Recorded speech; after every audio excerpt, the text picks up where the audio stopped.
What's up, Lorcana nerds? Ask and you shall receive. So we had a commenter ask about deck building, and deck building videos we shall make. Let's get it started.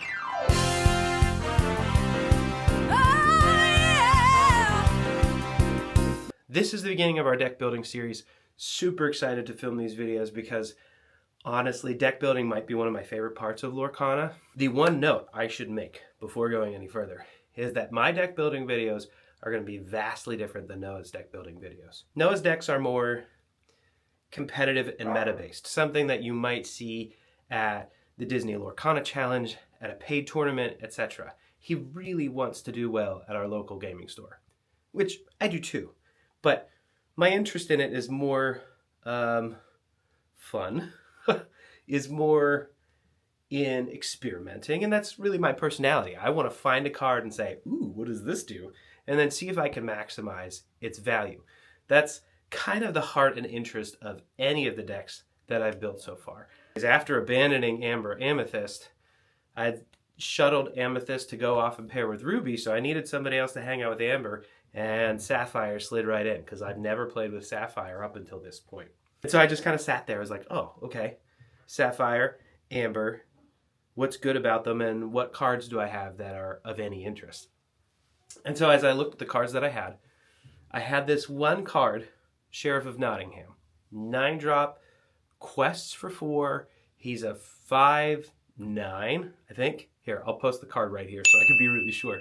His other ability is that for each item you have in play, he costs 1 less. And I had 2 of them, right? So going back to my reasons for building decks and trying things, well, I just sort of happened into Amber and Sapphire, and I had 2 of these powerful 4-lore questing cards.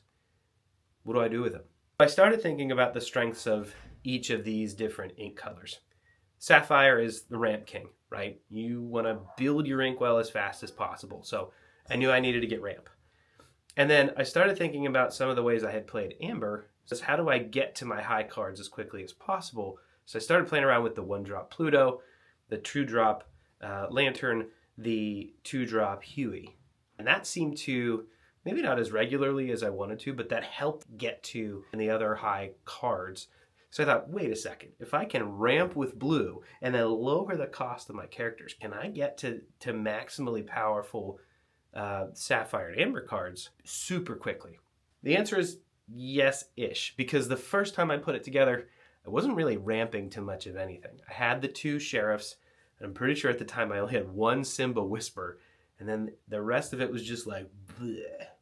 There was nothing there to actually go after. So that's when I went my poor counter route, and I started bidding way low on a couple of cards on eBay. Notably, Hades Infernal Schemer, scored 2 of those for under $2, and Mufasa King of the Pride Lands, got 1 of those. And I opened a Whisper pack and got at least 1 more Simba. I also have the 6-drop Bodyguard Baloo. So now I've got things that I'm ramping toward. Some higher cards that seem to work really nicely. The other bonus with Sheriff is, because of the item thing, well, the main items I have in my deck are the lanterns. So not only is the item itself going to drop Sheriff, also exerting him drops his cost too. So 1 lantern actually drops him by 2 ink. 2 lanterns drops him by 4. You're playing him on turn 5. Now, mathematically, does that always hit? Absolutely not. But it's a super cool mechanic. And if your local folks don't have any item control, well, then that lantern can hang out there for forever. And you can just play the sheriff, whenever it seems valuable to you. It worked for me in the latest play rounds with Noah because he didn't have any way to get rid of my items. And my sheriff came in and helped me come back and take the win both times. We've got these lower cost cards. So I've got my normal Sapphire ramp. I've got Tipo, and I've got Sail. I have my Lantern, some 1-drops that you need to just kind of start your game. And then you've got these big cards up at the top. And then there's this, what all is in the middle? So really what I wanted to do in the middle is focus on trying to sort of protect the lay of the land. And so I started thinking about, again, another Amber staple are bodyguards. How do I layer bodyguards into this? So I played around with it. I had Mrs. Beakley in there for a little bit. I got her out because I really wanted Raja in there. Because Raja, especially with a combination of the Mickey champion, can become a really nice early game bodyguard. Mickey and Raja got added into the mix, kind of as that bridge to the higher folks. The last thing about this deck that's challenging is I don't have a great card draw engine. I have a couple things in there that help me get cards, like the Horseman Strikes. I have Della's Moon Lullaby, Henwen's Visions. That's kind of a weakish card draw, but it allows me to look at what's going on there.